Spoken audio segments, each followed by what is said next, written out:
إن الله وملائكته يصلون على النبي يا أيها الذين آمنوا صلوا عليه وسلموا تسليما. اللهم صل على سيدنا ومولانا محمد وعلى آل سيدنا ومولانا محمد وعلى آله وأصحابه وبارك وسلم كثيرا كثيرا. أعوذ بالله من الشيطان الرجيم. بسم الله الرحمن الرحيم. ولنبلونكم بشيء من الخوف والجوع ونقص من الأموال والأنفس والثمرات وبشر الصابرين الذين إذا أصابتهم مصيبة قالوا إنا لله وإنا إليه راجعون أولئك عليهم صلاة من ربهم ورحمة وأولئك هم المهتدون. صدق اللہ العلی العظیم. اور البتہ آزمائیں گے ہم تم کو ساتھ کسی قدر ڈر اور بھوک اور کم کرنے کچھ مالوں اور جانوں اور پھلوں کے، اور خوشخبری دو صبر کرنے والوں کو، وہ جو کہ جب پہنچے ان کو کوئی مصیبت تو کہتے ہیں تحقیق ہم واسطے اللہ کے ہیں اور تحقیق ہم طرف اس کے لوٹنے والے ہیں. یہ لوگ اوپر ان کے رحمتیں ہیں، طرف سے رب ان کے اور رحمت ہے، اور یہ لوگ وہ ہدایت پائے ہوئے ہیں. اور ضرور ہم تمہیں آزمائیں گے کچھ ڈر اور بھوک سے، اور مالوں اور جانوں اور پھلوں کی کمی سے، اور خوشخبری سنا ان صبر والوں کو کہ جب ان پر کوئی مصیبت پڑے تو کہیں کہ ہم اللہ کے مال ہیں اور ہم کو اسی کی طرف پھرنا ہے. یہ لوگ ہیں جن پر ان کے رب کے درودیں ہیں اور رحمت، اور یہی لوگ راہ پر ہیں. سبحان اللہ سبحان اللہ. اس آیت کا پچھلی آیتوں چند طرح تعلق ہے، اور مسلمانوں کو صبر کا حکم دیا گیا. اب صبر کے مواقع بتائے جا رہے ہیں کہ خوف، بھوک وغیرہ کی تکلیفیں پڑیں گی، صبر کرنا. پہلے صبر کی اعلیٰ قسم یعنی شہادت کا ذکر ہوا، اب چھوٹی چھوٹی مصیبتوں کا ذکر ہے تاکہ معلوم ہو جائے کہ بارگاہ الہی میں اعلیٰ صبر کی طرح چھوٹے صبروں کی بھی قدر ہے. سبحان اللہ سبحان اللہ. یعنی صرف شہادت کی قدر نہیں بلکہ چھوٹے چھوٹے صبروں کی بھی اللہ کے پاس بہت قدر ہے. پہلے فرمایا گیا کہ صبر و نماز سے مدد لو، اب اس کی وجہ بتائی جا رہی ہے کہ اس لیے مدد لو کہ ہم تمہارا ان مصیبتوں سے امتحان لیں گے. پچھلی آیتوں میں شکر کا حکم ہوا تھا جس سے سمجھا گیا کہ کچھ نعمتیں ملنے والی ہیں، اور بتایا جا رہا ہے کہ یہ نعمتیں یوں ہی بغیر مشقت برداشت کیے نہ ملیں گی، بلکہ پہلے کچھ مصیبتیں پڑیں گی، ان پر نعمتیں حاصل ہوں گی، ان کا شکر کرنا. سبحان اللہ. یعنی جو اعلیٰ نعمتیں اللہ کی عطا ہوگی ایسے ہی عطا نہیں ہوگی، بولے پہلے آزمائے جاؤ گے، کچھ صبر کرنا پڑے گا، اور اس پہ اگر صبر کیے صابر رہے تو پھر اس کے بعد نعمتیں نواز دی جائیں گی تاکہ تم شکر بجا لاؤ. پچھلی آیت میں بڑی آزمائش اور بڑے صبر یعنی جہاد و شہادت کا ذکر تھا، جو اتفاقاً ہی نصیب ہوتی ہے. یعنی ہر کسی کو نہیں، اتفاقاً ہی نصیب ہو جاتی کسی کسی کو، ہر مسلمان کو ہر وقت میسر نہیں ہوتی. اب ان چھوٹی آزمائشوں اور چھوٹے صبروں کا ذکر ہے جو قریباً ہر مسلمان کو نصیب رہتی ہیں. مقصد یہ ہے کہ شہادت کے بڑے درجے ہیں، لیکن اس سے انتظار میں دوسرے صبروں سے محروم نہ رہو، حسب ذیل آزمائشوں کے لیے تیار رہو. لِنَبْلُوَنَّكُمْ یہ لفظ بلغن سے بنا ہے جس کے معنی ہیں پرانا ہونا، گل جانا یا ظاہر ہونا. آزمانے، جانچنے اور امتحان لینے کو ابتلا اس لیے کہتے ہیں کہ زیادہ آزمائش آدمی کمزور ہو کر گل جاتا ہے، نیز اسی سے کھرا کھوٹا ظاہر ہوتا ہے. اللہ اکبر اللہ اکبر. یعنی اللہ تبارک و تعالیٰ کیا فرما رہے ہیں کہ آزمائش سے ہی کھرا اور کھوٹے میں فرق معلوم ہوتا. کوئی کھرا ہے تو صبر کرے گا، اللہ کا شکر بجا لائے گا، کوئی کھوٹا ہے تو چھوٹ جائے گا. مصیبت اور راحت کو بھی اس لیے بلا کہتے ہیں کہ اس سے نیک و بدکار ظاہر ہوتے ہیں.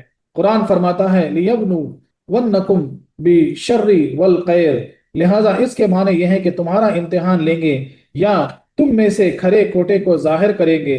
بظاہر یہ خطاب سارے ہی مسلمانوں سے ہے. بِشَيْءٍ مِّنَ الْخَوْفِ وَالْجُوعِ کسی قدر ڈرو اور بھوک سے. پہلے لفظ سے گھبراہٹ پیدا ہو سکتی تھی کہ نامعلوم کتنا سخت امتحان ہوگا. یعنی جب تم یعنی معلوم ہو رہا کہ اللہ تعالیٰ امتحان لینے والے ہیں تو گھبراہٹ پیدا ہو جاتی ہے نا، بولے کتنا سخت امتحان ہوگا، پتہ نہیں اس قابل ہے کہ نہیں. تو اسی لیے یہاں پہ بِشَيْءٍ فرمایا گیا، بِشَيْءٍ فرما کر تسکین دے دی گئی کہ گھبراؤ نہیں، تھوڑا سا خوف، تھوڑی سی بھوک وغیرہ سے آزمایا جائے گا. اللہ اکبر. یعنی تھوڑا سا خوف، تھوڑی سی تنگ دستی، بس کچھ عرصے کی تنگ دستی، کچھ عرصے کی جو ہے نا بھوک، کچھ عرصے کی آزمائش، زیادہ نہیں، تھوڑا سا. ان سب چیزوں کو اس لیے تھوڑا کہا گیا کہ آخرت کی مصیبتوں کے مقابل تھوڑی ہیں. جو کوئی گھبرا کر ایمان چھوڑ دے وہ تو بڑی مصیبت میں مبتلا ہوگا، اور دین پر قائم رہنے والے کا تھوڑے صبر ہی بیڑا پار ہو جائے گا. سبحان اللہ سبحان اللہ. تو تھوڑا صبر کرنے سے بیڑا پار ہو جائے گا، یا اس لیے کہ بے صبری کرنے سے بڑی مصیبت آ پڑتی ہے، اور صبر کی برکت سے تھوڑے ہی پر گزر جاتی ہے۔ مثلاً حملہ کفار کے وقت اگر صبر سے مقابلہ کیا جائے تو نقصان کم ہوگا، اگر بے صبری سے ہتھیار ڈال دیے جائیں تو بڑی مصیبت آ پڑے گی کہ وہ ہر چیز پر قادر ہو جائیں گے، یا اس لیے کہ رب تعالیٰ تھوڑی مصیبت کی برکت سے بڑی مصیبت ٹال دیتا ہے۔ یہ اہم نقطے کی بات ہے کہ زندگی میں جو تھوڑی تھوڑی مصیبتیں آتی ہیں، جو آزمائشیں آتی ہیں، یہ بڑی مصیبتوں کو ٹال دیتی ہیں۔ تو اسی لیے کبھی جو ہے نا کوئی کام نہیں بننا، کوئی کام میں رکاوٹ آ جانا، سمجھ لو اللہ کا شکر ادا کرو کہ بڑی مصیبت سے اللہ تعالیٰ نے تم کو بچا لیا۔ کبھی جو ہے نا بیماری کا آ جانا، اللہ کا شکر بجا لاؤ کہ جو ہے نا بڑی مصیبت سے اللہ نے تم کو بچا لیا۔ کبھی کوئی نقصان ہو جانا چھوٹا موٹا، جو ہے نا اللہ کا شکر ادا کرو اس پر کہ بڑی مصیبت، بڑے نقصان سے اللہ نے تم کو بچا لیا۔ وَنَقْصٍ مِّنَ الْأَمْوَالِ وَالْأَنفُسِ وَالثَّمَرَاتِ، یہ سب بشعین کا بیان ہے، یعنی جس معمولی چیز سے تمہارا امتحان ہوگا وہ یہ چیزیں ہیں۔ علماء کرام فرماتے ہیں کہ خوف سے دشمنوں کا یا مخالفین یا استقامت دین کی وجہ سے خود اپنے دوستوں کی مخالفت کا ڈر مراد ہے۔ اللہ اکبر۔ علماء کرام کیا فرماتے ہیں کہ جو خوف یا ریفر ہو رہا وہ کیا ہے؟ تو کبھی کوئی تمہارا دشمن ہوگا ان سے خوف ہوگا، کبھی جو ہے نا ہو سکتا ہے جو ہے نا یعنی تمہارا امتحان لیا جائے کہ کفاروں سے جو ہے نا تم کو خوف ہو سکتا، اور کبھی کیا ہوتا ہے کہ تم کیونکہ دین پر استقامت سے ٹھہرے ہوئے ہو، تمہارے دوست ہی تمہارے خلاف ہو جائیں گے، وہ خوف۔ یعنی کبھی دشمنوں سے تمہیں خطرہ ہوگا اور کبھی تمہاری استقامت کی وجہ سے تمہارے اپنے بھی بیگانے بن جائیں گے اور ان سے تمہیں کھٹکا پیدا ہوگا۔ بولتے نا جو دوست ہوا کرتے تھے، بولے آج کل بولے ارے بھائی آج کل تو نے تفسیر سن لے رہا، بولے سلسلے میں جڑ گیا، بولے ذکر فکر کر رہا، وہاں جا رہا، بولے چھوڑو، بولے اپنی اپنی گینگ کا نہیں ہے، اچھا ہے ایسی گینگ کو چھوڑ دینا، کیونکہ ذلت والی گینگ سے جو ہے نا اللہ کی رحمت والی گینگ بہت اچھی ہوتی، اور اس سے تم کو برابر آزمایا جائے۔ بھوک سے قحط سالی تنگ دستی، بولے بھوک کا مطلب کیا ہے کہ کبھی قحط سالی ہو جائے گی، کبھی تنگ دستی ہو جائے گی، افلاس کبھی لگ جائے گا، کبھی روزے وغیرہ مراد ہیں، اور مالوں کی کمی سے، یعنی اب جو یہاں پر جو ہے نا بھوک کے مطلب کیا ہے، سب چیزیں آ گئی، کبھی قحط سالی ہو جائے گی، کبھی مال میں کمی ہو جائے گی، کبھی روزے رکھنا ہے، یہ ساری چیزیں بھوک مراد ہے، کبھی تنگ دستی ہو جائے گی، کبھی جو ہے نا افلاس آ جائے گا کچھ وقت کے لیے، یہ ساری چیزیں جو ہے نا بھوک کے زمرے میں آ گئی، اس کی آزمائش میں آ گئے۔ اور مالوں کی کمی سے چوری ڈکیتی، راستے میں لٹ جانا، مال مویشی کا ہلاک ہو جانا، جہاد کی وجہ سے کھیتوں کا برباد ہو جانا، صدقہ خیرات میں مال صرف ہونا، یہ مراد ہیں۔ اب یہاں پر دیکھیے کتنی کتنی پیاری مثال سے دی جا رہی ہے۔ مال کا مطلب کیا ہے؟ کچھ مال چوری ہو جانا، ہو سکتا تمہارا کوئی کام بننے والا تھا نہیں بنا، اس میں نقصان ہو گیا، ہو سکتا کوئی ڈیل ہونے والی تھی نہیں ہوئی، ہو سکتا تمہارا کوئی کاروبار سیٹ ہونے والا تھا نہیں ہوا، ہو سکتا، یعنی یہ ساری چیزیں مال میں آ گئی، مال کی آزمائش میں آ گئی، اس پر صابر رہے، کھڑے رہے، ٹھہر گئے تو بیڑا پار، ایسے نواز دیے جائیں گے کہ یعنی حد سے جو ہے نا گمان سے باہر ہے۔ چونکہ مختلف آفتوں سے ہر طرح کے مال، زمین، باغات، روپیہ پیسہ میں کمی آتی ہے، اس لیے یہاں اموال جمع فرما دیا گیا، یعنی مال کی جمع اموال ہوتا، جمع فرما دیا گیا۔ جانوں کے نقصان سے دوست اور قرابت داروں کا جہاد میں قتل ہونا، یا ان کے مر جانا، یا وبائی امراض میں مبتلا ہو کر مر جانا مراد ہے۔ بولے اب کوئی تمہارا قریبی رشتہ دار کا یعنی انتقال ہو جانا، کسی تمہارے دوست کا انتقال ہو جانا، کوئی رشتہ داروں میں گزر جانا، اولاد میں کوئی گزر جانا مثال کے طور، یہ ساری چیزیں اللہ کی آزمائش ہے۔ اللہ اکبر۔ اور پھلوں کی کمی سے باغات اور کھیتوں پر آسمانی آفتیں آ جانا، بولے کبھی جو ہے نا بولے ہر سال جو ہے نا زبردست آم لگتا ہے امروہی میں، بولے یہ سال آیا ہی نہیں فروٹ، بولے لاکھوں کا نقصان ہو گیا، یہ سب آزمائش ہے اللہ کی طرف سے۔ جہاد کی وجہ سے ان کا برباد ہو جانا مراد ہے، یعنی تمہارے امتحان کے اتنے پرچے ہوں گے کہ ہر پرچے میں تم پورے نمبر لانا، اس کا حقیقی فائدہ تو آخرت میں حاصل ہے، مگر اس امتحان کا نتیجہ یہیں سنائی دیتے ہیں۔ وبشر الصابرین، کہ صبر والوں کو خوشخبری دے دو۔ اللہ تبارک و تعالیٰ کیا فرما رہے ہیں کہ ان ساری چیزوں میں جو صبر کیا، جو صابر ہو گیا، بولے اے رسول اللہ، اے حبیب پاک، ان کو خوشخبری سنا دو، ایسے صبر کرنے والوں کو خوشخبری سنا دو۔ اس میں یا تو حضور صلی اللہ علیہ وسلم سے خطاب ہے یا عام قرآن پڑھنے والے سے، اور چونکہ مختلف مصیبتوں پر صبر کرنے والے بھی مختلف تھے اور پھر ان کے درجے بھی علیحدہ علیحدہ، اس لیے صابرین جمع فرما دیا گیا، یعنی ہر قسم کے صابر کو خوشخبری دو۔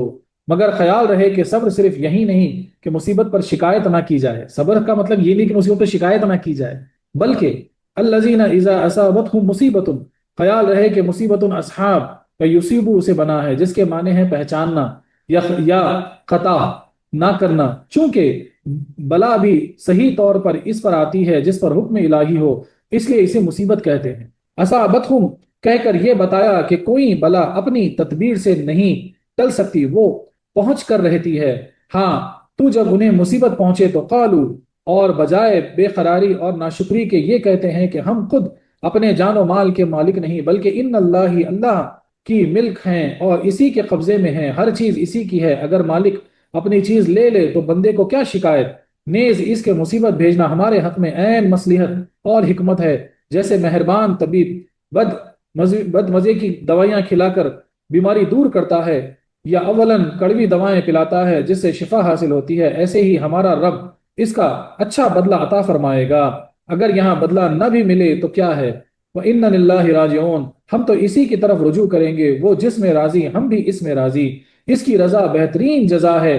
یا یہ کہ ہم آخرت میں وہاں پہنچیں گے جہاں کسی کا کھٹکا اور خطرہ نہ ہوگا، اور بلا واسطہ ہر طرح اس کے قبضے میں ہوں گے۔ یقیناً جو کچھ صبر پر وعدہ فرمائے ہیں وہاں سب ملیں گے، اور وہاں کی بخشش کے مقابلے یہاں کی مصیبت کی کوئی حقیقت نہیں۔ ہو سکتا ہے کہ راجعون اس میں فعل بمانے حال ہو، یعنی ہم وہ کچے نہیں کہ رنج یا راحت میں رب کا دروازہ چھوڑ دیں، ہم تو ہر حال میں رب کی ہی طرف رجوع کرتے ہیں۔ تب اس میں بندے کا اپنی استقامت کا اظہار ہے۔ سبحان اللہ سبحان اللہ، یعنی جب کوئی مصیبت آ جائے تو بندہ حیران پریشان، شکوہ شکایتیں چھوڑ کر مالک کی طرف ایسے رجوع ہوتا ہے اور کہتا ہے کہ کوئی بات نہیں، بولے ہم اللہ کے ہی یعنی ملک ہے، یعنی اللہ کی ملکیت ہے، اللہ ہمارا مالک ہے، اسی کی طرف لوٹ کے جانا ہے۔ تو زبان پہ یہ الفاظ ہوتے ہیں، قالوا انا للہ و انا الیہ راجعون۔ جب کوئی مصیبت آ جائے، جب کوئی مشکل پڑ جائے، جب کوئی نقصان ہو جائے، جب کوئی چیز ہو جائے، تو آپ بولیں گے انا للہ و انا الیہ راجعون۔ سبحان اللہ سبحان اللہ۔ خیال رہے کہ جو نظر نہ آئے، جس سے ملاقات ناممکن ہو، تو اس کی طرف رجوع کرنے کے معنی یہ ہوتے ہیں کہ جس کو اس سے نسبت ہو وہاں پہنچے۔ یعنی اب کوئی آپ کو نظر نہیں آتا، دکھتا نہیں، نہ اس کا ایڈریس معلوم ہے، تو آپ کیا بولیں گے؟ جس کا معلوم ہے، جو اس کے بیچ میں درمیان ہے، اس طرف پہنچنا ہے کر کے بول دیں گے۔ رب تعالیٰ تک ہماری رسائی نہیں، تو اس کی طرف رجوع کرنے کے یہ معنی ہیں کہ مسجد کعبہ معظمہ عبادت کی طرف رجوع کیا جائے۔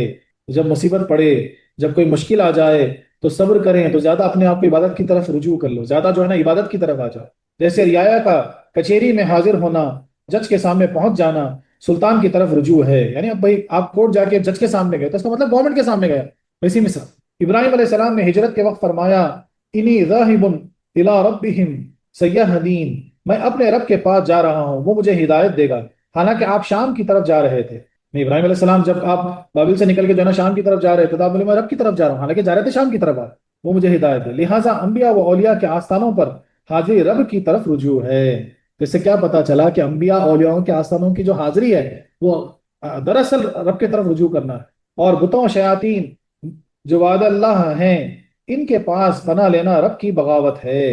اولئک علیہم صلاۃ من ربہم ورحمہ، اولئک سے ان تمام صابرین کی طرف اشارہ ہے جن کا ذکر ابھی گزرا، یعنی خوف یا بھوک وغیرہ میں صبر کرنے والے، علیہم کے مقدم کرنے سے حسر کا فائدہ ہوا، یعنی یہ جزا صرف انہی صابرین کے لیے ہے، دیگر متقین کے لیے اور قسم کی رحمتیں ہیں۔ صلاۃ صلاح کی جمع ہے جس کے معنی یہاں رحمت ہے، یہاں جو صلاۃ لفظ استعمال ہو جس کے معنی رحمت ہے۔ من ربہم فرما کر یہ اشارہ فرمایا کہ جب ان پر بہت رحمتیں اتریں تو دنیا و آخرت کی کوئی مصیبت ان کا بال بیکا نہیں کر سکتی۔ سبحان اللہ سبحان اللہ۔ تو پتہ کیا چلا کہ جب تم مصیبت میں صبر کرو گے اور پوری نیت سے جو ہے نا یہ کہیں گے کہ کوئی بات نہیں، انا للہ و انا الیہ، ہم اللہ کے ہیں، اللہ کی طرف ہی رجوع کریں گے، اس کے بعد تم پہ اللہ کی رحمت ایسی ٹوٹ پڑے گی کہ جتنا صبر جو بھی کیے تھے بولے وہ جو ہے یعنی کمپیریزن میں تو کچھ بھی نہیں ہوگا۔ ایسی مثال صلاح کے بعد رحمت فرمانے میں اور صلاح کو جمع لانے اور رحمت کو واحد لانے میں کئی خوبیاں ہیں۔ اب اس کو غور سے سنیے۔ ایک یہ کہ صلوات سے خصوصی رحمت مراد اور رحمت سے عام رحمت، یعنی ایک یہ ہو سکتا کہ صلوات جو اور رحمت دو لفظ استعمال ہوئے، یعنی ایک رحمت نہیں بولے صبر کرو رحمت ملے گی نہیں بولے اللہ تعالیٰ۔ صبر کرنے والے جب قالوا ان اللہ ان اللہ بولتے ان پر رحمت صلوات بھی ہوں گے، رحمت یعنی درود بھی ہوگا اللہ کی طرف سے اور رحمت بھی ہوگی۔ تو اس کے جو ہے نا تین کیٹیگریز ہو سکتے ہیں۔ فرسٹ کیٹیگری کہ بھائی صلوات سے جو ہے نا خصوصی رحمت مراد ہے، اسپیشل، اور رحمت سے عام رحمت، جیسے دنیا میں تقسیم انعام کے موقع پر دعوت طعام سب کو دی جاتی ہے مگر روپے اور جوڑے وغیرہ بقدر خدمت عطا ہوتے ہیں، ایسے ہی وہاں جنت تو عام صابروں کو عطا ہوگی مگر جنت کی خاص نعمتیں خاص بڑے صابرین کے لیے ہے۔ تو بولے بجٹ دعوت دیتے تو عام پبلک سب وغیرہ سب کھا کے جاتے، لیکن جو وہاں محنت کرتے کچھ کام کرتے ان کو خاص کپڑے وغیرہ خاص انعامات بھی ملتے مثال کے طور پر۔ تو ویسی مثال سے سمجھایا جا رہا ہے۔ دوسرے یہ کہ صلاح سے گناہوں کی معافی مراد ہے۔ دوسرا کیٹیگری کیا ہو سکتا ہے کہ صلاح سے گناہوں کی معافی مراد ہے، اور چونکہ گناہ مختلف قسم کے ہیں اس لیے معافیاں بھی مختلف، اور رحمت سے فضل و کرم۔ بولے صلاح یعنی تم اگر مصیبت میں صبر کرو گے اور اللہ تبارک و تعالیٰ کی طرف رجوع کرو گے تو پتہ چلا کہ جتنے تمہارے گناہ تھے وہ معاف کر دیے جائیں گے، اور پھر رحمت سے جو ہے نا تم پہ فضل و کرم ہوگا۔ سبحان اللہ سبحان اللہ۔ تیسرے یہ کہ صلاح سے تعریف یا تعظیم مراد ہے، یعنی ایسے صابرین کی دنیا اور آخرت میں طرح طرح کی تعریفیں ہوں گی اور قسم قسم کی تعظیمیں، اور رحمت سے رب کے عام انعامات، یا تو ہر صابر کے لیے ساری صلاح ہیں یا ہر قسم کے صابر کو خاص قسم کی صلاح۔ خلاصہ یہ کہ ان بہادر صابروں پر رب کا صرف ایک یا دو کرم نہیں بلکہ بہت سے خاص کرم ہے اور عام رحمت بھی، اور اس کے ماں سوا، یعنی کیا بولا جائے کہ اللہ تعالیٰ کے جو صبر یعنی مصیبت پر جو صبر کر لیں گے اور یہ کہیں گے کہ سب اللہ کی مرضی سے ہے، اللہ ہم اللہ کے ہیں، ہر چیز اللہ کی ہے، چاہے وہ دے یا نہ دے کوئی بات نہیں، ہم کو اسی کی طرف لوٹ کے جانا ہے۔ جب اس صبر کے ساتھ تم وہ یعنی مصیبت پر جو ہے نا استقامت دکھاؤ گے، یعنی ٹھہراؤ دکھاؤ گے اپنا، تو پھر اللہ کی رحمتیں، اللہ کا فضل، اللہ کا کرم ایسے جھوم کے برسے گا کہ اس کا کوئی بیان ہی نہیں۔ اور پھر اس کے آگے بھی کیا فرمایا جا رہا ہے، اولئک هم المهتدون، یہ لوگ دنیا اور آخرت میں پوری ہدایت پر ہیں۔ دنیا میں تو اس طرح کے ہر حالت میں رب سے قرب حاصل کر لیتے ہیں، راحت میں شکر کر کے اور مصیبت میں صبر کر کے۔ اور پوری ہدایت یہی ہے کہ انسان ہر جگہ سے اپنے مقصد کا پتہ لگا لے اور اپنا مدعا حاصل کر لے، اور آخرت میں اس طرح کہ کوئی تو اطاعت سے جنت کماتا ہے، اور کوئی تقوی کے ذریعے دوزخ سے بچ جاتا ہے، کوئی عبادت سے حور و قصور حاصل کرتا ہے، مگر یہ صبر کے ذریعے رضائے رب غفور پا لیتے ہیں۔ سبحان اللہ سبحان اللہ۔ تو جو صبر یعنی ہر چیز کا جزا ہے، کسی کو جنت مل گئی، کسی کو دوزخ سے نجات مل گئی، کسی کو حور و قصور مل گئے، کسی کو محل و مال مل گئے، یہ سب ہو گیا، لیکن صبر کرنے والے کو رب غفور مل جائیں گے۔ سبحان اللہ سبحان اللہ۔ غرض کہ یہ نہایت ہی عقل مند لوگ ہیں۔ خیال رہے کہ ہدایت پر استقامت بھی صبر ہی کے ذریعے ہو سکتی ہے۔ بے صبر عذر اسی تکلیف یا راحت میں نماز بلکہ ایمان چھوڑ دیتا ہے۔ بولے اب جو یعنی مصیبت میں جو پریشان ہوتا کیا کرتا معلوم ہے؟ ایمان، بولے مسلم تو رہتے، وہ ایمان تو رہتے، بولے ایمان نہیں چھوڑتے۔ بہت سارے لوگ ایمان بھی چھوڑ سکتے ہیں، لیکن یہاں مثال کیسی دی جا رہی، بولے نماز پڑھنا چھوڑ دیتے، ذکر کرنا چھوڑ دیتے، بولے بولے بولے کیا کیا کیا جانا، بولے کیا ذکر ہلکا اٹینڈ کرنا، بولے کیا پیر صاحب کے بدن کام ہی نہیں بن رہا۔ یہ ساری چیزیں یعنی یہ سب کیا ہے، یہ ساری چیزیں آزمائش سے جو ہے نا منہ پھیرنے والی چیزیں ہیں۔ اللہ اکبر۔ انسان کا دل وہ ہلکا پتا ہے جسے رنج و غم، خوشی و راحت کی ہوائیں ہر طرف اڑاتی پھرتی ہیں۔ انسان کا دل ایک ہلکا پتا جو جھاڑ سے گر جاتا ہے پتا، بولے ہوا سے کدھر بھی اڑ کے چلا جائے، ویسے صبر وہ زنی پتھر ہے جس کی وجہ سے دل ان ہواؤں سے اڑتا نہیں، اس لیے ارشاد ہوا کہ یہ صابرین ہی پر ہدایت پر ہیں۔ بولے یہ ایسے صابرین یعنی وہ جو ہلکا پتا ہے، بولے اگر اس کے اوپر پتھر رکھ دیا جائے تو پھر کوئی ہوا اس کو اڑا نہیں سکتی۔ تو بولے صبر بھی ایسا ہی ہے جو دل کو جو ہے نا اڑانے نہیں دیتی، بولے اس کو قائم رکھتی، استقامت پر رکھتی۔ سبحان اللہ۔ تو خلاصہ تفسیر یہ ہے کہ رب تعالیٰ نے اپنے فضل سے مصیبتوں سے پہلے ہی اس کو خوشخبری دے کر اس کا علاج بتایا اور صابرین کے درجات بیان کیے تاکہ وقت مصیبت صبر آسان ہو، کیونکہ بے خبری کی اچانک بلا بہت بھاری ہوتی ہے۔ بولے اللہ تعالیٰ پہلے سے ہی بتا رہا ہے کہ میں تم کو آزماؤں، تم کو مصیبت آئے گی، ہاں اگر ایک دم آ جاتی ہے، ہم کو اطلاع نہیں ہوتی تو بہت بھاری پڑتی، لیکن یہاں تو پہلے سے بتا دیا جا رہا ہے کہ ہو سکتا تم کو آزمایا جائے، ہو سکتا تم پر مصیبت آئے، بولے تیار رہنا۔ نیز اس لیے کہ کفار مصیبتوں میں مسلمانوں کا استقلال دیکھ کر اسلام کی حقانیت کا یقین کریں، نیز اس لیے کہ ابھی سے منافق اور مومن کی پہچان ہو جائے کہ منافق تو گھبرا جائیں اور مومن صبر کے لیے تیار ہو جائے۔ بولے صبر ایسی چیز ہے کہ بولے غیر قوم والے دیکھ کے بولیں گے واہ واہ یہ مسلمان بولے کیا صبر کرتے، بولے دیکھ کر ایمان لے آئیں گے، اور جو منافق ہوں گے وہ گھبرا کر بھاگ جائیں گے۔ نیز اس لیے کہ اس پر غیب کی خبر ہو اور نبی علیہ الصلوۃ والسلام کا معجزہ، تاکہ آئندہ مصیبتیں دیکھ کر ان کا ایمان اور کامل ہو جائے کہ دیکھو جو ہمارے پیغمبر نے خبر دی وہ پوری ہو گئی۔ غرض کے صدہا وجہوں سے مسلمانوں کو پہلے سے اطلاع دی جا رہی ہے کہ اے مسلمانوں، چونکہ تم بہترین امت ہو اور بڑوں کا امتحان بھی بڑا ہوتا ہے، اس لیے کئی مظلوموں میں ہم تمہارا امتحان لیں گے، کبھی دشمن کے خوف سے، کبھی قحط سالی اور فقیر فاقے سے، کبھی تمہارے مالوں کا نقصان کر کے، کبھی تمہارے اہل قرابت اور دوست احباب کو قتل کرا کر، اور کبھی تمہارے باغات اور کھیتوں کے پھل کم کر کے تمہیں جانچیں گے۔ امام شافعی علیہ رحمہ فرماتے ہیں کہ یہاں خوف سے اللہ کا ڈر، امام شافعی علیہ رحمہ کیا فرماتے ہیں، جو یہاں خوف لفظ استعمال ہو وہ کیا ہے، اللہ کا ڈر۔ بھوک سے رمضان کے روزے، مالوں کی کمی سے زکوٰۃ صدقات دینا، جانوں کی کمی سے بیماریوں کے ذریعے موتیں ہونا، پھلوں کی کمی سے اولاد کا مر جانا مراد ہے، کیونکہ اولاد بھی دل کا پھل ہے۔ تفسیر کبیر، تفسیر خزائن خان وغیرہ میں لکھا ہوا ہے۔ سبحان اللہ۔ امام شافعی اس کا ڈیفینیشن اتنا پیارا دیتے، دیکھیے آپ، بولے ضروری نہیں ہے کہ جو ہے نا نقصان ہو، ایسا خوف مطلب اللہ کا خوف، اس سے تم کو آزمایا جائے گا۔ بولے گناہ کرنا، گناہ کی طرف تمہارے پیر قدم بڑھ رہے، تم فوری اللہ کے خوف سے رک گئے، اپنے ہاتھوں کو روک لیے اللہ کے خوف سے، اس کا مطلب کہ تم صابر ہوئے۔ رمضان کے روزوں کی بھوک ستا رہی لیکن روزے برابر تم رہ رہے، بولے یہ بھوک کی آزمائش ہو گئی۔ اسی طرح جو ہے نا صدقہ و زکوٰۃ دینا، غریبوں میں مفلسوں میں جو ہے نا اپنا مال بانٹنا، بولے یہ بھی مالوں کی آزمائش، مالوں میں کمی ہے لیکن اس پہ قائم رہے، تم صابر ہو گئے، صبر کرنے والے ہو گئے۔ سبحان اللہ سبحان اللہ۔ اور پھلوں کی کمی کا مطلب کیا ہے کہ کبھی تمہاری اولاد بھی فوت ہوگی، کہ اولاد بھی دل کا پھل ہوتی۔ سبحان اللہ سبحان اللہ۔ اور اے نبی صلی اللہ علیہ وسلم، آپ ان صابرین کو جو مصیبت کے وقت زبان اور عمل سے انا للہ کہتے ہیں، 3 انعامات کی خوشخبری دے دیجئے۔ تو 3 انعامات کی خوشخبری دے دیجئے۔ اللہ تعالیٰ فرمانے نبی کریم صلی اللہ علیہ وسلم کو بولو جو صابرین ہیں، صبر کرنے والے ہیں، ان کو یہ آپ خوشخبری دے دو، 3 خوشخبری۔ ایک یہ کہ ان پر رب کی خاص عنایت ہے، دوسرے یہ کہ وہ عام رحمت سے بھی مستفیض ہیں، تیسرے یہ کہ وہ دنیا اور آخرت میں ہر طرح ہدایت پر ہیں۔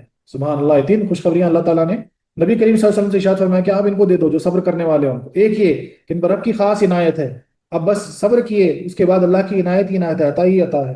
دوسرے یہ کہ وہ عام رحمت سے بھی مستفیض ہیں، بولے خاص رحمت بھی ملے گی، عام رحمت بھی ملے گی۔ تیسرے یہ کہ وہ دنیا اور آخرت میں ہر طرح ہدایت پر ہیں، وہ دنیا اور آخرت میں ہر طرح ہدایت پر ہیں، دنیا ہی نہیں بلکہ آخرت میں بھی ہدایت پر ہیں۔ حضرت عمر رضی اللہ عنہ فرماتے ہیں کہ نعمت العدلانی و نعمت العلاوہ، یعنی ایک صبر پر تین نعمتیں نہایت ہی اچھی ہیں، صلاح اور رحمت اور اس کے ماں سوا ہدایت۔ اس کی مثال آپ دیکھیں کیا فرما رہے ہیں کہ بھائی ایک صبر پہ تین نعمتیں اللہ کی مل رہی، بولے کیا اچھا سودا ہے۔ اصل عربی میں اونٹ کے دو طرف ہے، یعنی اونٹ رہتا نا، اونٹ میں کیا کرتے معلوم ہے، اس میں دو طرف ایسا اس کے جو پیٹ رہتا نا وہاں پہ دو طرف وزن لٹکاتے اور بیچ میں بھی وزن رکھتے، تو اس کی مثال دے کے سمجھا رہے ہیں کہ عربی میں اونٹ کے دو طرف برابر کے بوجھے کو عدل کہتے ہیں، اور خاص پیٹھ پر جو بوری وغیرہ ہو جس کا تعلق دو طرفہ ہو وہ علاوہ کہتے ہیں۔ تفسیر کبیر عزیز نے لکھا ہوا یعنی دو طرف دو بوجھے برابر ہو تاکہ وہ چل سکے بیلنس میں، اور بیچ میں ایک بوری ہو، اس کو علاوہ کہتے ہیں۔ صوفیہ کرام فرماتے ہیں کہ رضا بالقضاء کے دو طریقے ہیں، ایک صرف دوسرا جذب۔ اس کو بڑی غور سے سنیے، صوفیہ کرام کیا فرماتے ہیں کہ یعنی کوئی تکلیف میں صبر کرنے اس کے دو چیزیں ہوتے ہیں، دو جز ہوتے ہیں، ایک جو ہے نا اس کا یعنی طریقے ہیں اس کے، ایک جو ہے نا صرف اور دوسرا جذب۔ دنیاوی نعمتوں کو زحمت بنا کر اس سے دل پھیر لینے کا نام صرف ہے، بولے دنیاوی لذتوں کو، دنیاوی آرام و عیش کو اپنا دل پھیر لینا اس کی طرف سے اللہ کی رضا کے لیے، تو اس کو صرف کہیں گے۔ اور اپنا جمال دکھا کر ماں سوا سے بے خبر کر دینا جذب ہے۔ تو اس وجہ سے اللہ تعالیٰ اپنا جمال، ہر شے اپنا جمال دکھا کر ہر کسی سے جو ہے نا پھر منہ پہ لینا، اس کو جذب کہتے ہیں۔ دیکھو یعقوب علیہ السلام کا دل یوسف علیہ السلام میں بہت مشغول تھا، برادران یوسف کے دل میں دشمنی پیدا کر کے باپ بیٹے میں جدائی کرا کر 40 سال تک یعقوب علیہ السلام کو بہت رنج و ملال پہنچایا۔ آدم علیہ السلام کو جنت بہت پیاری تھی، ان کو وہاں سے علیحدہ کر کے 300 برس رلایا۔ حضور علیہ السلام کو اپنے وطن مکہ اور اہل مکہ سے محبت تھی، وہاں سے انہیں جدا کر کے مدینہ پاک پہنچایا کہ جس دل میں ہم رہیں وہاں غیر کا کیا کام ہے۔ سبحان اللہ سبحان اللہ، یہ ہوا صرف۔ تو یہ ساری مثالیں کس کی ہیں؟ صرف کی ہیں۔ پھر ان کو اپنی اتنی محبت عطا فرمائی جس سے وہ سب غم بھول جائیں، جیسا کہ روایت میں ہے کہ مہاجرین کو مکہ مکرمہ میں ٹھہرنا مشکل ہوتا تھا، جب جاتے نا وہ فوری واپس آ جاتے سرکار کے پاس۔ یعقوب علیہ السلام بظاہر یوسف کے نام لے کر روتے تھے، لیکن بباطن خالق یوسف کی تڑپ بے قرار کرتی تھی، یہ ہوا جذب۔ تو یہ ساری چیزیں جذب کی مثال ہے۔ صلاح و رحمت میں صرف کی طرف اشارہ ہے، اور محتدون میں جذب کی طرف اشارہ ہے۔ سبحان اللہ سبحان اللہ، اسی لیے صابر کو رب ملتا ہے۔ تو جذب سے کیا ہوتا ہے؟ رب مل جاتا ہے نا۔ جذب بولتا ہے کوئی چیز میں جذب ہو جانا، تو بولے اس کو صلاح یعنی درود بھی ہیں اس پہ، رحمتیں بھی ہیں، اور جذب بھی اس کو عطا ہوتی ہے۔ اس آیت سے چند فائدے حاصل ہوئے۔ اس آیت سے معلوم ہوا کہ حضور علیہ السلام حق تعالیٰ کے نائب خاص اور مختار عام ہیں۔ دیکھو رب تعالیٰ نے ان صابروں کو براہ راست خود بشارت نہ دی، بلکہ اپنے محبوب سے فرمایا کہ آپ بشارت دو۔ سلاطین رعایا کو براہ راست کچھ دیتے ہیں تو اپنے مقرر کردہ حکام کی معرفت دیتے ہیں، براہ راست بہت کم کچھ دیتے ہیں یا ان سے گفتگو کرتے ہیں۔ اسی لیے حضور انور کا لقب ہے بشیر و نذیر، یعنی رب کی نیابت میں ڈرانے اور بشارت دینے والے۔ سبحان اللہ سبحان اللہ، یعنی ایک یہاں مثال پیش کی جا رہی ہے کہ جو بشارت صابرین کو مل رہی تو کس کے ذریعے سے ملی؟ نبی کریم صلی اللہ علیہ وسلم۔ اللہ تعالیٰ بولے اے اللہ کے حبیب، بولے اے میرے حبیب، بولے آپ ان کو بول دو، ان کو بشارت دے دو، خوشخبری ان کو سنا دو۔ اسی لیے آپ بشیر و نذیر ہوئے، آپ کا لقب ہی جو ہے نا بشیر و نذیر، یعنی اللہ کا جو ہے نا یعنی احکامات سنا کے جو ہے نا خوف کرانے والے، اور پھر خوشخبریوں کی بشارت دینے والے۔ دنیا مصیبتوں کی جگہ ہے، یہاں آرام کی طلب بیکار ہے۔ ان مصیبتوں میں چند فائدے ہیں۔ ایک یہ کہ اگر مصیبتیں نہ ہو تو انسان دعوی خدائی کر بیٹھے۔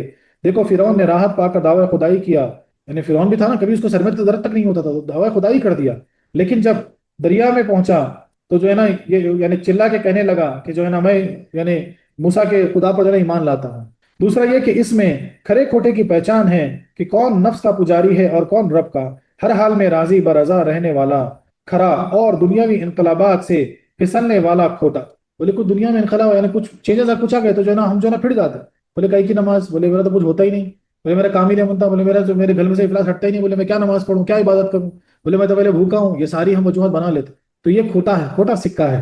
کھرے وہ ہوتے کہ جتنی جانا ان کو مصیبت آ جائے، پریشانی آ جائے، اتنا ہی زیادہ اپنے آپ کو اللہ کی طرف رجوع کر لیتے، اور ویسے ہی لوگ نوازے جاتے۔ تیسرے یہ کہ بغیر بھٹی کی آگ اور کاریگر کے ہتھوڑے کے نہ تو میلا لوہا صاف ہو سکتا ہے، اور نہ سونا محبوب کے گلے میں آنے کے قابل ہو سکتا ہے۔ کہ سونا اگرچہ خود قیمتی ہے اور ریشمی کپڑا اگرچہ خود نفیس، مگر ان دونوں کو وصل جب ہی ہوگا جب سونار کی بھٹی اور درزی کی مشین کی مصیبتیں برداشت کر لے۔ ایسے ہی گنہگار کی صفائی اور نیککار کی رب تعالیٰ تک رسائی بغیر مصائب ناممکن ہے۔ یعنی کیا مثال پیش کی جا رہی ہے؟ دیکھیے لوہا ہے، زنگالود لوہا، جب تک کہ بھٹی میں جلے نا اور جو ہے نا لوہار کے ہتھوڑے نہ سہے وہ صاف نہیں ہو سکتا، وہ جو ہے نا ہتھیار یا برتن نہیں بن سکتا۔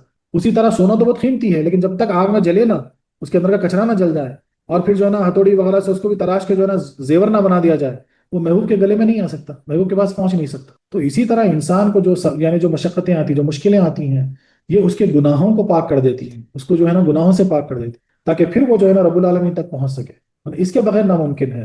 اسی لیے حدیث شریف میں آتا ہے کہ مصیبت بقدر رتبہ ہوتی ہیں، مصیبتیں بقدر رتبہ ہوتی ہے، جس کا جتنا بڑا رتبہ اتنی بڑی مصیبت۔ چوتھا یہ کہ آخرت میں نہ تو سب جنت کے قابل ہیں، یعنی آخرت میں نہ تو سب جنت کے قابل ہیں اور نہ تمام دوزخ کے لائق، پھر جنت میں بھی ایک درجہ نہیں، مصیبتوں ہی کے ذریعے ہر شخص اپنے اپنے درجے میں پہنچے گا۔ پانچواں یہ کہ مصیبتیں ہی کے ذریعے کوئی بھی رب پر طرفداری کا الزام نہیں لگا سکتا، نہ کوئی گستاخ کہہ سکتا ہے کہ ہم پر ظلم اور دوسروں کی طرفداری ہوئی۔ یعنی یہاں کیا مثال دی جا رہی ہے کہ بھائی آخرت میں بھی سب جنت میں جائیں گے یا سب دوزخ میں جائیں گے، اسی کوئی گارنٹی نہیں ہے، کوئی جنت میں جائے گا کوئی دوزخ میں جائے گا، پھر جنت میں بھی جائیں گے نا، ان کے الگ الگ درجے ہوں گے، تو یہ کیسا کیسا ڈیسائیڈ ہوں گے کون کون سے درجے میں جائے گا؟ تو بولے وہی مصیبتیں، وہی صبر کرنے والے ہیں، جس کا بڑا جتنا صبر کا درجہ اتنا بڑا اس کی جزا، تاکہ کوئی یہ نہ کہے کہ اللہ تعالیٰ نے ہمارے ساتھ ناانصافی کری، ان کو اعلیٰ دے دیے ہم کو نہیں دیے، یہ ہو سکتا۔ چھٹا یہ کہ مصیبتوں کی برکت سے دنیا سے دل سرد ہوتا ہے اور آخرت کی خواہش، رب کی طلب، جنت کی قدر حاصل ہوتی ہے۔ بولے کبھی کبھی مصیبت آ کے جو ہے نا آپ کو دنیا سے آپ کی رغبت، آپ کا دل کو جو ہے توڑتی ہے، دور کرتی ہے، تاکہ پھر آپ کا دل آخرت سے لگ جائے، رب کی طرف لگ جائے، جنت کی طرف مائل ہو جائے۔ مصیبتوں کے وقت انا للہ ضرور پڑھنی چاہیے، اس کو بڑے غور سے سنیں۔ مصیبتوں کے وقت چاہے کوئی بھی مصیبت ہو، انا للہ ضرور پڑھنی چاہیے۔ حدیث شریف میں ہے کہ حضور صلی اللہ علیہ وسلم چراغ گل ہونے، چراغ یعنی بجھ جانے، نالین کا تسمہ ٹوٹ جانے، یعنی چپل کا جو تسمہ، آپ کی جو نالین ہوتی تھی نا، اگزامپل سمجھنے کے لیے سلیپر کا کوئی بیلٹ وغیرہ ہوتا ہے مثال کے طور پر، ویسے آپ کے نالین کے جو بیلٹ باندھ کے جو پہنا کرتے تھے اس دور میں، اگر وہ ٹوٹ جائے اور ہاتھ میں پھانس لگ جائے، بولتے نا دھسی چپ جانا، ہاتھ میں چھوٹی سی دھسی وغیرہ چپ گئی ہاتھ میں اگر، پر بھی انا للہ پڑھتے تھے، سرکار کا یہ آپ کی سنت ہے، آپ پڑھا کرتے تھے اور فرماتے تھے کہ یہ بھی مصیبت ہے۔ صحابہ کرام نے عرض کیا کہ حضور یہ تو معمولی باتیں ہیں، فرمایا کہ کبھی معمولی بات بھی بڑی ہو جاتی ہے، در منصور میں عزیزی وغیرہ میں لکھا ہوا ہے۔ سبحان اللہ سبحان اللہ۔ تو چاہے کوئی بھی مصیبت ہو، کوئی بھی مسئلہ ہو، آپ کو انا للہ و انا الیہ راجعون پڑھنا چاہیے۔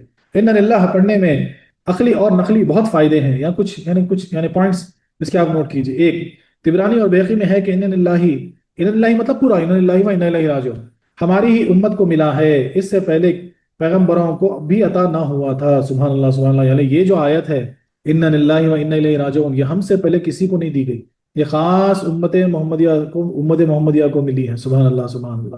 دیکھو یعقوب علیہ السلام نے یوسف علیہ السلام کے غم میں یا اسافا علی یوسف تو فرمایا مگر انا للہ نہ کہا۔ دوسرا پوائنٹ نیز بیہقی میں ہے کہ جس میں 4 باتیں ہوں اس کا گھر جنت میں ہے، جس میں یہ 4 باتیں ہوں اس کا گھر جنت میں ہے۔ ایک یہ کہ ہر کام میں رب سے التجا کرے، دوسرا یہ کہ مصیبت پر انا للہ پڑھے، تیسرا یہ کہ نعمت پر الحمدللہ پڑھے، چوتھا یہ کہ گناہ پر استغفر اللہ پڑھے۔ سبحان اللہ سبحان اللہ۔ جس کے اندر یہ 4 خوبیاں ہیں اس گارنٹی ہے کہ جنت میں اس کا گھر موجود ہے۔ تیسرا پوائنٹ، احمد اور بیہقی نے امام حسین رضی اللہ عنہ سے روایت کی کہ جب پرانی مصیبت یاد آئے تو بھی انا للہ پڑھیں، نئے صبر کا ثواب پائے گا۔ سبحان اللہ۔ بولے کبھی کوئی مصیبت گزری آپ پہ یاد آ گیا تو فوری بڑا وہ تھا انا للہ و انا الیہ راجعون، ایسا ہو گیا تھا، تب بھی آپ کو نیا ثواب ملے گا۔ چوتھا، جو شخص مصیبت پر انا للہ پڑھے تو رب تعالیٰ ثواب کے علاوہ گئی ہوئی نعمت واپس فرماتا ہے یا اس سے بہتر بدلا۔ تفسیر عزیزی، تفسیر کبیر اور تفسیرات میں لکھا ہوا ہے۔ تو کوئی چیز اگر گم جائے تو انا للہ و انا الیہ راجعون پڑھنا چاہیے جتنا ہو سکے۔ اس سے 2 چیزیں ہو سکتی، ایک گمی ہوئی چیز آپ کو مل جائے گی یا پھر اس سے بہتر اللہ آپ کو عطا کرے۔ انا للہ پڑھنے سے رب کی طرف دھیان ہو جاتا ہے جس سے اس کا غم ہلکا ہو جاتا ہے، کیونکہ دھیان کا بھٹکنا بھی تکلیف کو ہلکا کر دیتا ہے۔ چھٹا، انا للہ کا مضمون نہایت نفیس ہے، جیسا کہ ہم تفسیر میں عرض کر چکے ہیں۔ اگر ہمارے فلاں قرابت دار مر گیا تو ہمیں بھی یہاں رہنا نہیں ہے، ہم بھی اللہ کی ملک ہیں، جب چاہے بلا لے، اور اسی طرف جانے والے ہم دوسروں پر کیا روئیں، اپنی فکر کریں۔ یعنی کیا مثال دی جا رہی ہے کہ کوئی گزر جائے تو انا للہ پڑھنے کا مطلب کیا تھا کہ ہم بھی اللہ کی ملک تھے، پتہ نہیں ہمارا بلاوا کب آ جائے، اسی لیے جو ہے نا انا للہ، یعنی ہم پہ جانے والے پہ کیا غم کرے، بولے جب ہم کو بھی جانا ہے۔ تو لکھنے والے نے کیا شعر لکھا ہے، ہم دیکھیں جگ جات ہیں اور جگ دیکھے ہم جائیں۔ بولے ہم دیکھتے کہ لوگ ہمارے سامنے گزر رہے اور پھر وقت آئے گا دنیا دیکھے گی ہم بھی گزر جائیں گے۔ ہم دیکھیں جگ جات ہیں اور جگ دیکھے ہم جائیں، ہم خود بیٹھے راہ پر اوروں کو پچھتائیں۔ بولے ہم خود بیٹھے جانے کی راہ پر کیا پچھتانا، یا یہ کہ ہم اور ساری چیزیں اللہ کی امانت ہیں، مالک اپنی امانت لے تو اس پر غم کیسا، یا یہ کہ ہم اللہ کے بندے ہیں، وہ ہمارا رب کا ہر کام میں ہزاروں حکمتیں ہیں، اس میں بھی صدا حکمتیں ہوں گی، جیسا کہ کڑوی دوا کا انجام شفا اور پرہیزگار کا انجام صحت ہے، ایسے ہی اس مصیبت کا انجام بھی بہت عمدہ ہوگا۔ ان مضامین سے انشاءاللہ غم ہلکا پڑ جائے گا۔ سبحان اللہ سبحان اللہ۔ ساتواں پوائنٹ، ان اللہ سے شیطان مایوس ہو جاتا ہے اور اس کو وہاں سے بھاگنا ہی پڑتا ہے۔ جب کوئی آپ مصیبت پر صبر کر کے ان اللہ ہی پڑھتے، شیطان بھاگ جاتا ہے وہاں سے، اس کو بھاگنا پڑتا، اور ہائے وائے کرنے میں شیطان کی شرکت ہوتی ہے۔ جب مایوسی میں آپ ہائے وائے کرتے ہیں نا تو شیطان آپ کے ساتھ ہو جاتا۔ آٹھواں، ان اللہ سن کر دوسرے بھی اس کی پیروی کرتے ہیں اور صابرین کے دفتر میں نام لکھا دیتے ہیں۔ جیسا کہ آپ کوئی بات ہوئی، آپ جیسا ہی نہ پڑھا دوسرے بھی ان اللہ پڑھنا شروع کر دیتے تو وہ بھی صابر میں داخل ہو جاتا۔ جو زبان سے ان اللہ کہتا ہے، اس کے دل میں اچھا اعتقاد اور رضا بالقضاء پیدا ہو جاتی ہے۔ سبحان اللہ سبحان اللہ۔ دسواں، مصیبت سے انسان کا ہوش اڑ جاتا ہے، ممکن ہے کہ اس حالت میں کچھ غلطی کر بیٹھے، ان اللہ سے ہوش ٹھکانے آ جاتا ہے، حالت درست ہو جاتی ہے۔ سبحان اللہ سبحان اللہ۔ تو یہ سارے جو ہے نا 10 پوائنٹس انا للہ و انا الیہ راجعون پڑھنے کے جو ہے نا فائدے، اس کو یاد رکھے اچھے سے۔ اور سب سے بڑی بات، اگر کوئی چیز گم جائے تو ہم کو انا للہ ہی پڑھ کے ڈھونڈنا ہے، یا تو اللہ تعالیٰ ہم کو واپس دلا دیں گے یا پھر اس سے اچھی چیز ہم کو مل جائے گی۔ یہاں پر کچھ سوال ہیں، اس کے سوال و جوابات ہیں۔ پہلا سوال، رب کو امتحان کی کیا ضرورت؟ کیا اسے ہر ایک حالت کا علم نہیں؟ بولے رب کو جو ہے نا کیوں امتحان کیوں لینا پڑ رہا؟ کیا رب کو نہیں معلوم کہ ہر ایک حالت سے تو واقف ہے؟ بولے پھر امتحان کیوں لے رہا؟ اس کا جواب مصیبت کے فائدے میں گزر گیا۔ خیال رکھو کہ امتحان ہو، یعنی ایک چھوٹی سی مثال سے سمجھ لو آپ کہ بھائی اب آپ کو جو ہے نا کسی کا جو ہے نا ایک گروپ آف آپ کی کلاس ہے، کچھ لوگ آپ کے اسٹوڈنٹس ہیں، سب کو آپ کو انعام دینا ہے۔ کیسے دیں گے؟ اگر امتحان لیں گے تو امتحان کے اعتبار سے جس کو جیسے مارکس آئیں گے ویسے اس کو ریوارڈ ملے گا۔ تو کوئی وہاں پہ ناراض، کوئی اگر وہاں سوال بھی نہیں اٹھا سکتا نا، ارے برابر بھائی اس کے اتنے مارکس ہے اس لیے اس کو یہ ملا، اس کو اتنے مارکس ہے اس لیے اس کو یہ ملا، اسی لیے امتحان ضروری ہے۔ دوسرا اعتراض، وَإِنَّ إِلَيْهِ راجعون سے معلوم ہوتا ہے کہ ابھی تم خدا سے دور ہو، صبر کر کے اس کے پاس پہنچو گے۔ نیز رب کس جگہ میں رہتا ہے جہاں تم بذریعے سفر پہنچو گے؟ اب یہ سوال والے بولے صبر کرنے والا اللہ کے پاس پہنچ جائے گا، مطلب کہ اللہ دور ہے کیا؟ اللہ کہاں ہے؟ پھر اللہ تمہارے ساتھ نہیں ہے کیا؟ بولے صبر کے بعد تم پہنچو گے کر کے بول رہے، بولے یہ سوال ہوا۔ اس کا جواب سنیے، اس کی طرف لوٹنے سے ایسی جگہ پہنچنا مراد ہے جہاں اس کے سوا کسی کو ظاہری بادشاہت بھی نہ ہو، یعنی آخرت نہ اس کی ذات تک پہنچنا ہے۔ بولے ایسی جگہ پہنچ جائے جہاں پر جو ہے نا کچھ اور نہیں، بس صرف اس کی بادشاہت، اس کی ملک۔ اور ایک سوال، اس آیت سے معلوم ہوتا ہے کہ صرف مصیبتوں سے ہی آزمائش ہوتی ہے، اور دوسرے مقام پر رب فرماتا ہے لَبْلُوكُمْ بِالْخَيْرِ وَالشَّرِّ، فتنہ خیر و شر سب سے ہی امتحان ہے، اور فرماتا ہے انما اموالکم و اولادکم فتنہ، تمہارے مال اور اولاد کی آزمائش میں ان آیت میں تقابل کیوں ہے؟ یعنی سوال ہوا ہے۔ بولے اور 2 جگہ بھی آیتیں آئیں گی صبر کے آگے، انشاءاللہ اس کی تفسیر پڑھیں گے، تو اس کا ریفرنس دیکھیں پوچھا جا رہا ہے کہ اس میں ایسے ڈفرنس کیوں ہے؟ اس کا جواب سنیے۔ رب تعالیٰ کے امتحانات 2 طرح کے ہیں، دے کر بھی اور لے کر بھی۔ اللہ تعالیٰ 2 طرح سے آزماتا ہے، ہمیشہ لے کر نہیں آزماتا، دے کر بھی آزماتا ہے۔ تم کو بہت سارا مال دے کے آزمائے گا، تم کو بہت ساری دولت دے کے آزمائے گا، تو کہ تم کتنے کھڑے ہو، تم اس سے کتنا کام کرتے ہو، کتنوں کو اس کا فائدہ پہنچاتے ہو۔ ایسا نہیں کہ صرف تم کو تنگدستی میں ڈال کے لے کر ہی تم کو آزمائے گا، دے کر بھی آزمائے گا۔ یہاں ایک امتحان کا ذکر ہے کیونکہ پچھلی آیتوں میں صبر کا ذکر ہو چکا ہے، اور آئندہ بھی صابرین کا ذکر آ رہا ہے۔ نیز جو جزا اور نتیجہ یہاں مذکور ہے وہ صابرین ہی کا ہے، شاکرین کی جزا کا ذکر دوسری آیت میں ہے، اس لیے صرف صبر کے امتحانوں کا ذکر ہوا، لہٰذا اس آیت میں تعارض نہیں ہے۔ یعنی اب یہاں جو ذکر ہو رہا ہے وہ صرف اس کا ہو رہا ہے، بولے آگے جب دوسری آیتیں آئیں گی تو اس کے متعلق جو ہے نا بات ہوگی۔ اور ایک اعتراض ہے یہاں پہ، اس آیت سے معلوم ہوا کہ مصیبت میں صرف اللہ کی طرف رجوع کرنا چاہیے، تم جو نبیوں ولیوں کی طرف رجوع کرتے فریادیں کرتے ہو وہ مشرک ہو۔ یہ سوال ہو، بولے جب مصیبت آئے تو صرف اللہ کا رجوع ہونا، بولے فلاں ولی کے ولی سے کیوں رجوع ہوتے، فلاں اللہ کے بندے سے کیوں رجوع ہوتے؟ تو یہاں جواب سنیے، بولے اگر ایسا سوچو تم بھی مشرک ہو، کیونکہ بیماری و طبیبوں کی طرف بھاگتے، بولے بیمار ڈاکٹروں کے پاس کیوں بھاگتے، مصیبتوں میں حکام کی طرف کیوں رجوع کرتے، بولے کورٹ کچہری کیوں جاتے؟ اس کا جواب ابھی تفسیر میں گزر گیا ہے کہ انبیاء اولیاء کی بارگاہ میں حاضری رب کی بارگاہ میں حاضر ہے، یہ لوگ رب کے دروازے ہیں، بے شک حق ہے۔ صوفیہ کرام فرماتے ہیں غیبی مطالبات چند قسم کی ہیں۔ بولے آپ جو اللہ تعالیٰ سے مطالبہ کرتے ہیں نا، کچھ چاہتے، تو غیبی چاہنا اللہ سے وہ چند طرح کا ہے۔ وہ کیا ہے؟ جس نے رب کو مال سے ڈھونڈا اس کے لیے نجات ہے، جس نے رب کو مال سے ڈھونڈا اس کے لیے نجات ہے۔ بولے اللہ کی راہ میں مال خرچ کر کے ڈھونڈا رب کو، اس کے لیے نجات ہے۔ اور جس نے نفس سے ڈھونڈا اس کے لیے درجات، اور جس نے اپنے نفس کو اللہ کی راہ میں جانا قربان کر کے ڈھونڈا اس کے لیے بلند درجات ملے۔ سبحان اللہ۔ جس نے اہل خرابت کی جدائی پر صبر کیا اس کے لیے قربت، یعنی کسی کا کوئی اہل خراب یعنی کوئی قریب کا رشتہ دار وغیرہ فوت ہو جائے اس پہ صبر کیا تو اس کو قربت ملے گی۔ اور جس نے روح کو خرچ کیا اس کے لیے دائمی وصال ہے۔ سبحان اللہ۔ جو روحانیت کے درجے سے اللہ تک پہنچا، اپنی روح کو جو ہے نا اللہ تعالیٰ کی راہ میں لگائے رکھا، سبحان اللہ روحانیت کے راستے طے کیا تو اس کے لیے وصال ہے، یعنی خود رب مل جائے گا۔ خوشی اور راحت جیل میں پھنسنے والی چیزیں ہیں، رنج و غم اور صبر اس کی آزادی کا ذریعہ ہے۔ سبحان اللہ کیا پیاری مثال ہے، واہ واہ واہ واہ۔ یہاں پر جو ہے نا ایک بہت بہت زبردست واقعہ ہے، بہت زبردست جو ہے نا ایک حکایت سے سمجھایا جا رہی ہے، مثال سمجھائی جا رہی ہے، اس کو ذرا غور سے سنیے۔ سلیمان علیہ السلام کے زمانے میں ایک شخص نے 1000 درہم میں ایک بلبل خریدا جو خوب بولتی تھی۔ بولے سلیمان علیہ السلام کے دور میں جو ہے نا ایک شخص تھا، وہ کیا کیا معلوم ہے، 1000 درہم دے کے ایک بلبل خریدا، یعنی بہت مہنگی ایک جو ہے نا بلبل خریدا۔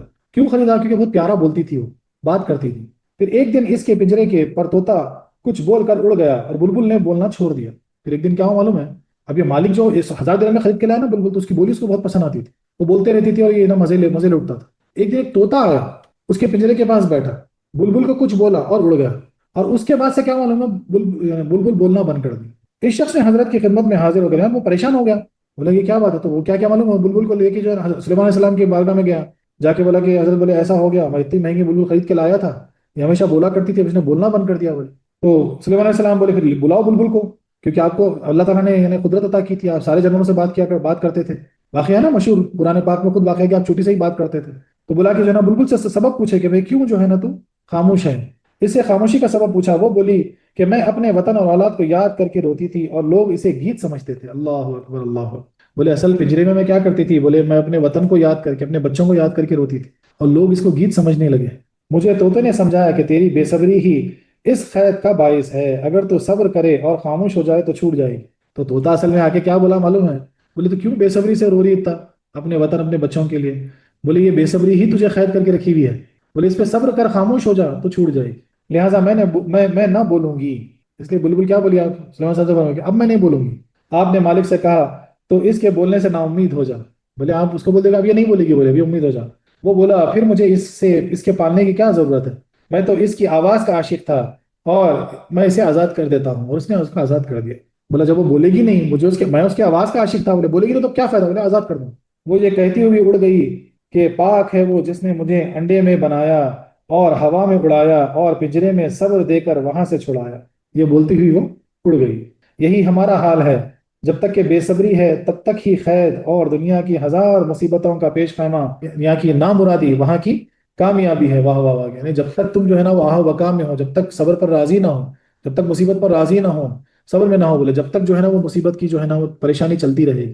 اللہ اکبر اللہ اکبر۔ یعنی اگر تم دانا بنو گے تو پرندہ چگ جائیں گے، اگر پھول کی طرح ہنسو گے تو تمہیں بچے توڑ ڈالیں گے، جتنی اپنے میں خوبی پیدا کرو گے اتنی ہی مصیبتیں تم پر آئیں گی، لہٰذا نجات راحت طلب کرنے کہ یہاں سے چھوٹنے اور وطن چلنے کی فکر کرو، اور یہ سمجھو وجود حقیقی کے دریا میں اپنی انانیت فنا کر دو تاکہ مقصود حاصل ہو۔ تفسیر البیان میں لکھا ہوا ہے۔ سبحان اللہ، وجود حقیقی کے دریا میں اپنا وجود، اپنی انا کو جو ہے نا فنا کر دو۔ اللہ اکبر۔ صوفی کرام اور فرماتے ہیں کہ اے مسلمانوں، اگر تم ہم تک پہنچنا چاہتے ہو تو سمجھ لو کہ ہماری راہ بہت خاردار ہے۔ صوفی کرام فرماتے ہیں کہ جو راہ طریق ہے جس پہ تم چلنا چاہتے ہو، اللہ تک پہنچنا چاہتے ہو، بولے یہ بہت کانٹے دار ہے، اس میں مصیبتیں بے شمار ہیں۔ کبھی ہمارے خوف کا غلبہ ہوگا جس میں ہمت ٹوٹ جاتی ہے، بولے کبھی اللہ کی خوف کا ایسا غلبہ ہوگا کہ ہمت ٹوٹ جاتی ہے۔ کبھی بھوک میں الجھا ہے جس میں بدنی قوتیں کمزور اور خواہشات کے حجاب دور اور شیطان کے راستے بند ہو جاتے ہیں۔ یعنی فائدے بتائے جا رہے ہیں، آپ کو غور کیجئے، اللہ کے خوف سے جو ہے نا یعنی پاک و صاف ہو جائیں گے۔ دوسری چیز بولے بھوک سے ہوتا کیا، بولے شیطان کے دروازے تم تک پہنچنے کے بند ہو جاتے ہیں، شیطان بھی پہنچ نہیں سکتا تم تک۔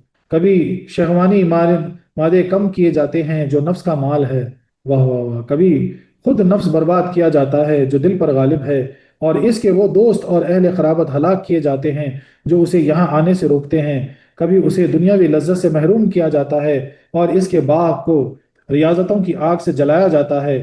جو لوگ ان مصیبتوں کو گوارا کریں اور اپنے کو میری ملک سمجھ کر یہ کہہ دیا کرے کہ ان اللہ و ان الیہ راجعون، ہم اللہ ہی کی ملک ہیں، جو چاہے کرے اور ہم وہاں پہنچ کر ہی رہیں گے، ان لوگوں پر ہم رحمتیں اتاریں گے کہ انہیں فنا کے بعد وجود اور ظلمتوں کے بعد نور اور اپنی صفات کی تجلی عطا فرمائیں گے، اور رحمت یعنی نور بھی دیں گے جس سے ان کے ذریعے اور لوگ بھی ہم تک پہنچ سکیں گے، اور وہی اصلی ہدایت پر ہیں کہ کہیں نہیں بھٹکتے۔